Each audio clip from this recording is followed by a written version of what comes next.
哲学史シリーズ。今回はいよいよ大陸合理論の祖デカルトだよ。我思うゆえに我ありの人だね。近世哲学では、前回紹介したフランシス・ベーコンに始まるイギリス経験論と、今回紹介するデカルトに始まる大陸合理論の哲学の対立が大きな出来事として挙げられるよ。フランシス・ベーコンの哲学については、前回の動画も参考にしてね。イギリス経験論では、知識や観念は、聴覚、視覚、触覚、味覚、嗅覚といった、五感を通じていた経験によるものだと考える。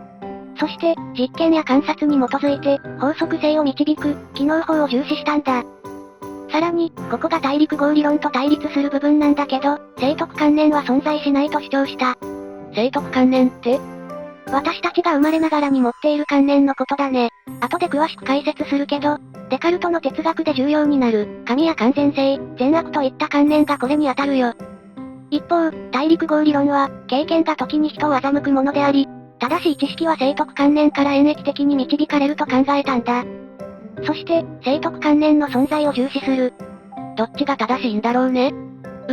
この対立は、イギリス経験論も観念自体の存在は否定していないし、大陸合理論も経験の重要性を否定していないから、経験科学を重視するのか、数学を重視するのかという学問間の違いによる対立という部分も多いよ。そして、哲学史上では、この対立の解決は、18世紀のカントを待たなければいけなかった。というわけで、今回は大陸合理論の祖デカルトを解説していくね。ルネ・デカルトは1596年に生まれて、1650年に死んだフランスの哲学者で、自然科学者、数学者としても知られている。随分いろんな分野で活躍したんだね。この時代は、まだ今のように学問が細分化されていなかったから、一人の人が、哲学も自然科学も数学も研究しているということも多かったんだ。デカルトの数学上の業績としては、誰もが習うデカルト座標の考案が有名だね。あ、これは必ず習うね。デカルトは、ラフレーシュの学校でスコラ的教育を受けた後、軍隊に入隊する。そして、1619年の11月10日、冬のドイツの爆英地で、後の彼の哲学の重要なきっかけとなる驚くべき学の基礎を発見したと言っている。除隊後は、ヨーロッパ各地を旅し、オランダに定住したよ。晩年は、スウェーデン女王に招かれ、完治のため体調を崩し亡くなった。そして、デカルトの頭蓋骨は、パリ人類史博物館に展示されているよ。頭蓋骨？頭蓋骨が嫌という人は見ないでね。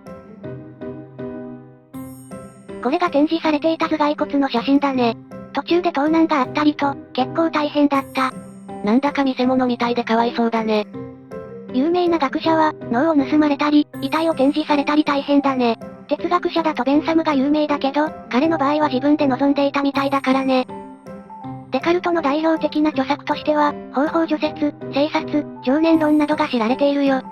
生殺はラテン語で、方法除説と常念論はフランス語で書かれたんだ。ラテン語とフランス語、両方で本を書いたんだね。当時は、一般大衆に向けた本はフランス語で、学問的、学術的な本はラテン語で書かれることが多かったんだよ。方法除説の内容をより緻密に、詳細にしたものが生殺という感じだね。ウプ主は、方法除説から読み始めたけれど、最初にデカルトを読む人は、生殺の方から読んだ方が内容が理解しやすいかもしれない。今回は、方法除説を取り上げていくよ。方法除説は、もともと屈折工学、気象学、幾何学などの学問を扱った本の序文で、もともとは500ページくらいの論文集だけど、日本語訳の文庫本だと100ページぐらいだね。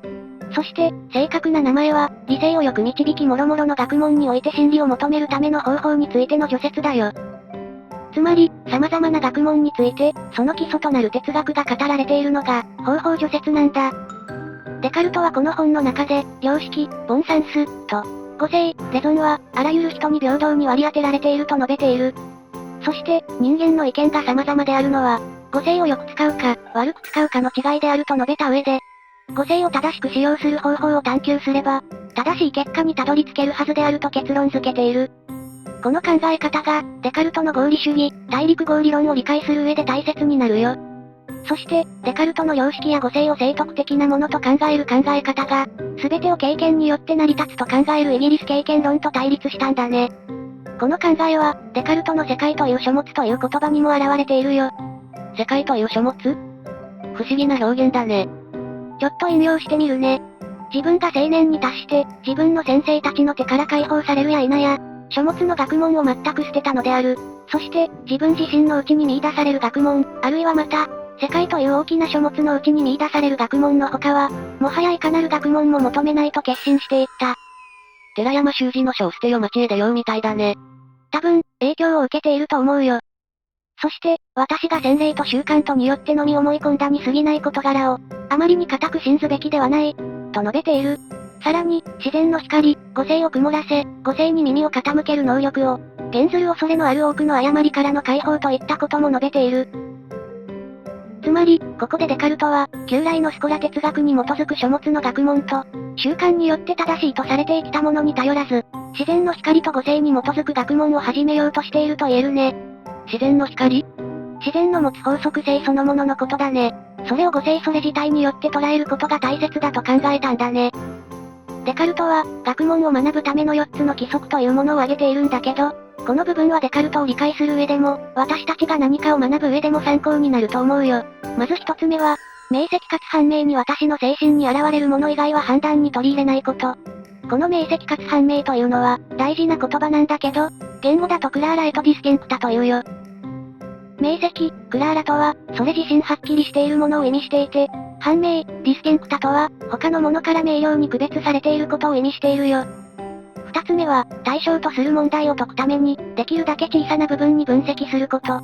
そして三つ目は順序に従って思想を導くことを挙げているよ。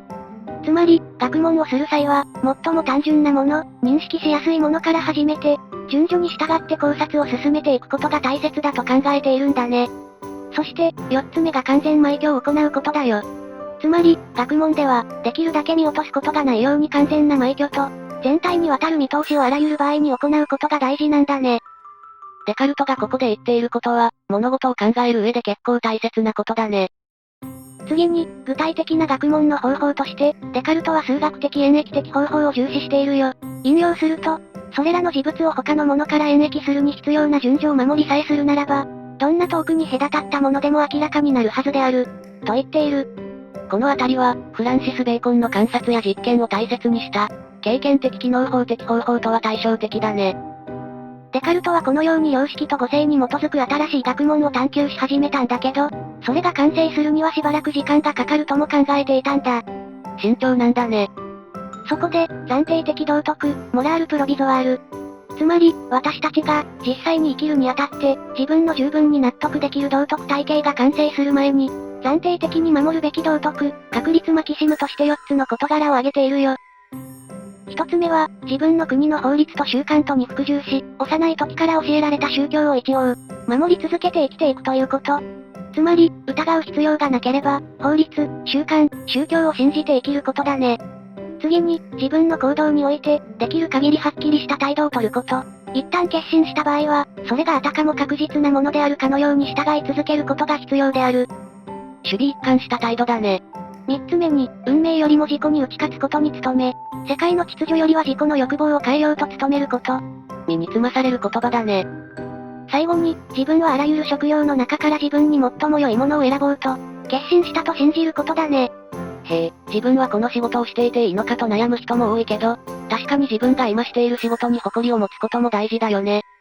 そして、方法除雪の山場である、我思う、故に我あり、という発見に至る考察が登場するよ。デカルトは同じような考察を、次回の動画で紹介する生察の中で、より詳しく行っているので、今回は次回予告的な意味で、聞いてみてね。まず、デカルトは、感覚は、時に我々を欺くと感覚に疑いの目を向ける。次に、デカルトは一切の推理は、単純な幾何学でさえ、時に誤謬推理を犯すことがあるように疑わしいと言って疑っている。そして、あらゆる思想もまた、夢の中にも出てくることから疑えると、思想について疑いを向けていく。何も信じられないね。ただ、そんな時に、デカルトは次のようにひらめいたんだ。私がこのように全ては偽りであると考えている間も、そう考えている私は必然的に何者かであらねばならない。私は考える。故に私はある。フランス語だと、ジュパンスドンクジュスイ、ラテン語版のコギトエルゴスムの方がよく知られているかもね。そして、この真理だけは、懐疑論者のどのような考えによっても揺り動かし得ぬほど、堅固な確実なものであるということを認めざるを得ない。これが私の求めていた哲学の第一真理として安心して受け入れることができるものである、と述べているよ。デカルト自身は懐疑論者じゃないの？それがデカルトの思想が方法的懐疑と呼ばれるゆえんだね。懐疑論にも色々な種類があるけど、懐疑論が、一切は疑わしいという思想だとすると、デカルトの方法的懐疑は、不確かなものを一回、括弧に入れて、本当に確実なものを基盤にして学問を作り直すための方法としての懐疑なんだ。なるほど。ただ、考える私が存在することから、どうやって学問を作り直すの？それについては、次回生殺の内容を詳しく紹介しながら、解説していくね。楽しみだね。今回も、動画を最後まで見てくれてありがとうございます。この動画へのご意見や、今後扱ってほしい話題なども、ぜひコメントお願いします。このチャンネルでは、今後も思考実験や、哲学や心理学、学習関連の動画を上げていく予定です。高評価チャンネル登録もぜひよろしくお願いします。それでは、皆さん、お元気で。またねー。